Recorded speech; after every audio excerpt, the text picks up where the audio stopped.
السلام علیکم۔ آج ہم ایک بہت اہم موضوع پر بات کر رہے ہیں۔ یہ ہے سعودی آرامکو کا انجینئرنگ سٹینڈرڈ SAS P104۔ جی بالکل، یہ بجلی کی وائرنگ اور جو بھی سامان اس سے متعلق ہے اس کے حوالے سے ہے۔ ہمارے پاس اس کا جو 2024 کا ریویژن ہے وہ اور کچھ نوٹس موجود ہیں۔ آج مقصد ہے کہ اس کو ذرا گہرائی میں سمجھیں، خاص طور پر ان کے لیے جو انٹرویوز کی تیاری کر رہے ہیں۔ بالکل، دیکھیں SAS P104 صرف کوئی کاغذ کا ٹکڑا نہیں ہے۔ یہ آرامکو کے پروجیکٹس میں بجلی کے کام کی سیفٹی، کوالٹی اور ریلائبلٹی یعنی قابل بھروسہ ہونے کی آپ کہہ لیں ضمانت ہے۔ اور اس کی پیروی لازمی ہے؟ جی ہاں، بالکل لازمی ہے۔ چلیں شروع کرتے ہیں۔ تو یہ SAS P104 یہ بنیادی طور پر ہے کس بارے میں؟ اس کا دائرہ کار کیا ہے؟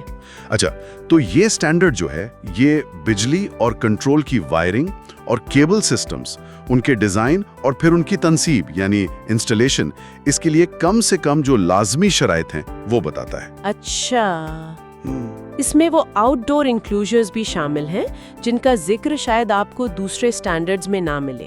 مقصد وہی ہے جو میں نے پہلے کہا، سیفٹی، کوالٹی اور ریلائبلٹی۔ ٹھیک ہے۔ ہاں، ایک بات اہم ہے، یہ انسٹرومنٹیشن وائرنگ پر لاگو نہیں ہوتا، اس کے لیے الگ ہے۔ SAS J902 اور جو اوور ہیڈ لائنز ہوتی ہیں ان کے لیے SAS P107 ہے۔ تو یہ سکوپ سمجھنا ضروری ہے۔ صحیح، یعنی یہ خاص طور پر پاور اور کنٹرول کیبلز کے لیے ہے جو زمین پر یا عمارتوں میں نصب ہوتی ہیں۔ جی بالکل۔ ٹھیک ہے، اب آتے ہیں تاروں اور کیبلز پر۔ کس قسم کی تاریں استعمال ہو سکتی ہیں؟ آپ نے کاپر کا ذکر کیا تھا۔ جی، بنیادی طور پر مینلی کاپر کنڈکٹر ہی استعمال ہوتے ہیں۔ ایلومینیم کیوں نہیں زیادہ؟ ایلومینیم کی اجازت ہے مگر کچھ شرائط کے ساتھ، صرف غیر صنعتی علاقوں میں، اور سائز بھی کم از کم 25 mm اسکوائر ہونا چاہیے اور وولٹیج 35 kV تک۔ اچھا، تو صنعتی علاقوں میں صرف کاپر؟ جی، اس کی وجہ کاپر کی بہتر کنڈکٹیوٹی ہے اور وہ سخت حالات میں، میرا مطلب ہے صنعتی ماحول میں، زیادہ قابل اعتماد سمجھا جاتا ہے۔ اور ان کیبلز کی وولٹیج ریٹنگز وغیرہ؟ ہاں، جو کم وولٹیج کیبلز ہیں یعنی 0.6 سے 1 kV تک، وہ NEC یا IEC 6502-1 کے معیار کے مطابق ہونی چاہیے۔ اوکے۔ اور جو میڈیم وولٹیج ہے 5 سے 35 kV تک، ان کے لیے 15 SMS 502 کی شرائط ہیں۔ یہ SMS کیا ہے؟ SMS کا مطلب ہے سعودی آرامکو میٹیریلز سسٹم اسپیسیفیکیشن۔ یہ میٹیریل کے معیار کو ڈیفائن کرتا ہے۔ اچھا، سمجھ آ گیا۔ اور کنڈکٹر سائز؟ کم از کم سائز وولٹیج پر منحصر ہے۔ جیسے 5 kV کے لیے کم از کم 16 mm اسکوائر یا 6 AWG سائز ہونا چاہیے، اور تمام کنڈکٹرز کا سٹرینڈڈ ہونا یعنی لڑیوں والا ہونا ضروری ہے، سالڈ کنڈکٹر نہیں۔ اور ان کیبلز میں جوڑ لگانا یعنی سپلائسنگ، اس کے کیا اصول ہیں؟ جی دیکھیں، سپلائسنگ جہاں تک ممکن ہو کم سے کم ہونی چاہیے، اوائڈ کرنی چاہیے۔ اور یہ بہت اہم بات ہے، خاص طور پر انٹرویو کے لیے بھی، کہ 1 kV سے زیادہ وولٹیج والی کیبلز پر سپلائسنگ صرف وہی لوگ کر سکتے ہیں جو سرٹیفائیڈ ہوں۔ اچھا، اس کا کوئی حوالہ بھی ہے؟ جی، GI 00.20705 مس کا ذکر ہے۔ ٹھیک ہے، تو تاروں کی بات ہو گئی، اب ان کو گزارنے کے لیے جو پائپ یعنی کانڈیوٹس اور ڈبے یعنی انکلوژرز استعمال ہوتے ہیں ان کے بارے میں بتائیں۔ جی، کنڈیوٹس کے لیے اگر وہ زیر زمین ہے تو مٹیریل زمینی حالات دیکھ کر منتخب کیا جاتا ہے۔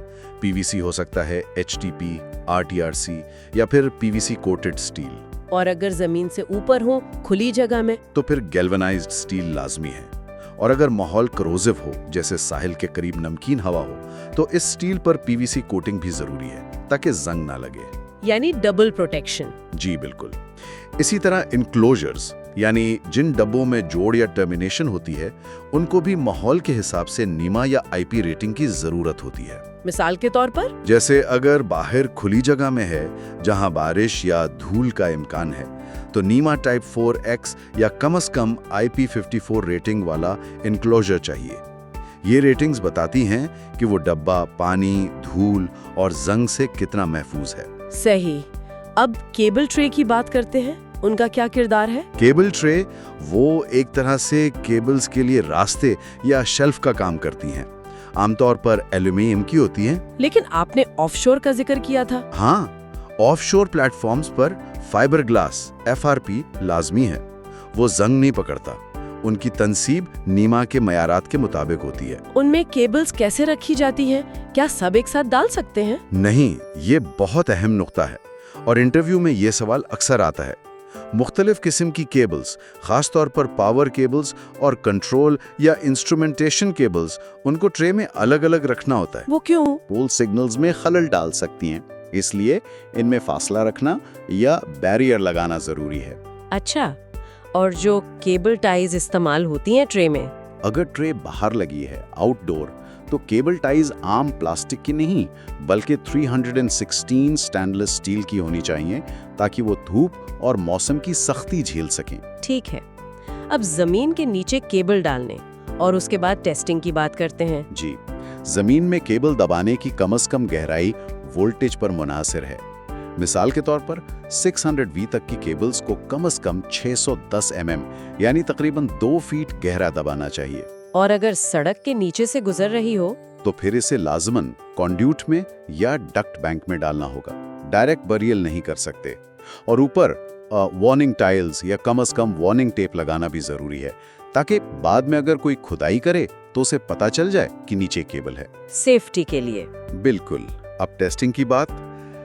تنصیب کے بعد لو وولٹیج کیبلز کا انسولیشن ریزسٹنس ٹیسٹ ہوتا ہے، عام طور پر 1 kV DC پر۔ اور ہائی وولٹیج کا؟ میڈیم اور ہائی وولٹیج کیبلز کے لیے زیادہ سخت ٹیسٹ ہیں، جیسے DC یا AC ہائی پوٹینشل ٹیسٹ، جسے ہائپو ٹیسٹ بھی کہتے ہیں۔ اس کی تفصیلات سٹینڈرڈ کی ٹیبل 4 میں دی گئی ہیں۔ اچھا۔ اور جو کیبلز براہ راست زمین میں دبائی گئی ہیں ان کی بیرونی تہہ یعنی اوور شیت کی ٹیسٹنگ بھی لازمی ہے۔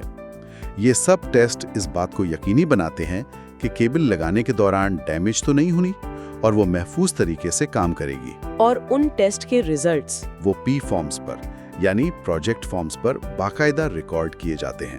بہت اہم۔ آخر میں کنیکشنز اور ٹرمینیشنز یعنی کیبل کے سروں کو جوڑنا، اس کی کیا اصول ہے؟ کنیکشنز کے لیے کمپریشن ٹائپ یعنی کرمپڈ لگز یا پھر میکینیکل کنیکٹرز استعمال ہوتے ہیں۔ سولڈر والے لگز یا تھمبلز وہ منع ہیں۔ سولڈرنگ کیوں منع ہے؟ وہ وقت کے ساتھ ڈھیلے پڑ سکتے ہیں یا وائبریشن سے کمزور ہو سکتے ہیں، خاص طور پر صنعتی ماحول میں۔ کریمپنگ یا میکینیکل کنیکشن زیادہ قابل اعتماد سمجھے جاتے ہیں۔ صحیح۔ اور کیبل کی شناخت، آئیڈینٹیفیکیشن؟ جی، یہ بہت ضروری ہے۔ ہر تار اور کیبل پر واضح طور پر لکھا ہونا چاہیے کہ اس کا نمبر کیا ہے، یہ کہاں سے آ رہی ہے اور کہاں جا رہی ہے۔ فیس کی شناخت بھی ضروری ہے، یا تو رنگوں سے یا پھر ABC مارکنگ سے۔ اور ہائی وولٹیج ٹرمینیشنز میں کوئی خاص بات؟ جی، 1 kV سے زیادہ وولٹیج والی ٹرمینیشنز پر وولٹیج سٹریس کو کنٹرول کرنا پڑتا ہے اور مناسب کریپج فاصلہ یعنی سطح پر کرنٹ کے بہنے کا راستہ وہ بھی یقینی بنانا ہوتا ہے۔ یہ شارٹ سرکٹ یا فیلئر سے بچاتا ہے۔ یہ تو کافی تفصیلی معلومات ہیں۔ اب آتے ہیں انٹرویو کی تیاری پر۔ اگر کسی کو اس اسٹینڈرڈ SAES P104 سے متعلق انٹرویو دینا ہو تو کن باتوں پر زیادہ فوکس کرنا چاہیے؟ اچھا سوال ہے۔ دیکھیں، کچھ بنیادی سوالات تو لازمی پوچھے جا سکتے ہیں، جیسے SAES P104 کا اصل مقصد کیا ہے، جو ہم نے شروع میں ڈسکس کیا، سیفٹی، کوالٹی، ریلائبلٹی۔ بالکل۔ پھر کیبل سیپریشن کیوں ضروری ہے؟ اس کا جواب وہی EMI ہے۔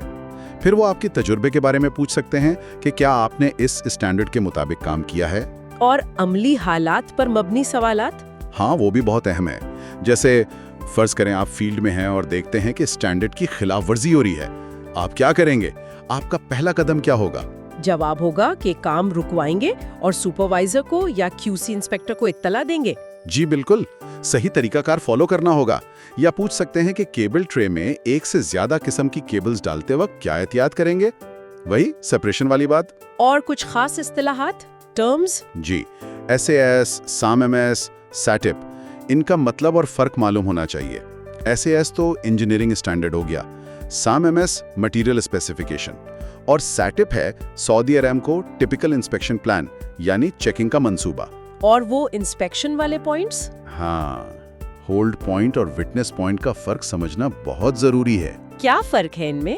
ہولڈ پوائنٹ وہ سٹیج ہے جہاں آپ انسپیکٹر کی منظوری کے بغیر آگے کام نہیں بڑھا سکتے، کام روکنا پڑتا ہے، جبکہ وٹنس پوائنٹ پر آپ کو صرف انسپیکٹر کو اطلاع دینی ہوتی ہے کہ ہم یہ کام کرنے لگے ہیں۔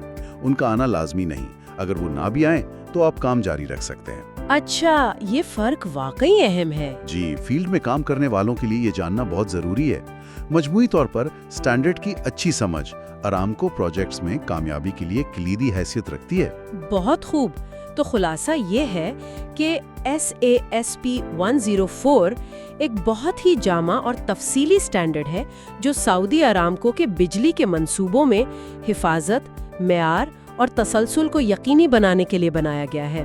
اس کی ہر شق اہم ہے۔ بالکل، یہ سٹینڈرڈ تفصیلات پر بہت زور دیتا ہے۔ ایک آخری نقطہ سوچنے کے لیے چھوڑ جاتا ہوں۔ دیکھیں، یہ سٹینڈرڈ وقت کے ساتھ اپڈیٹ ہوتا ہے، جیسے 2024 میں تبدیلیاں آئیں۔ جی، یہ ظاہر کرتا ہے کہ ٹیکنالوجی اور حفاظتی معیارات مسلسل بدل رہے ہیں، بہتر ہو رہے ہیں۔ تو سوچنے کی بات یہ ہے کہ مستقبل میں ایسے سٹینڈرڈز میں مزید کیا تبدیلیاں آ سکتی ہیں؟ کیا نئی ٹیکنالوجیز آئیں گی جو فیلڈ میں کام کو اور زیادہ محفوظ یا مؤثر بنا سکیں؟ یہ واقعی ایک دلچسپ سوال ہے اور اس پر غور کرنا چاہیے۔ بہت شکریہ اتنی تفصیلی گفتگو کے لیے۔ اگلی بار تک کے لیے خدا حافظ۔ خدا حافظ۔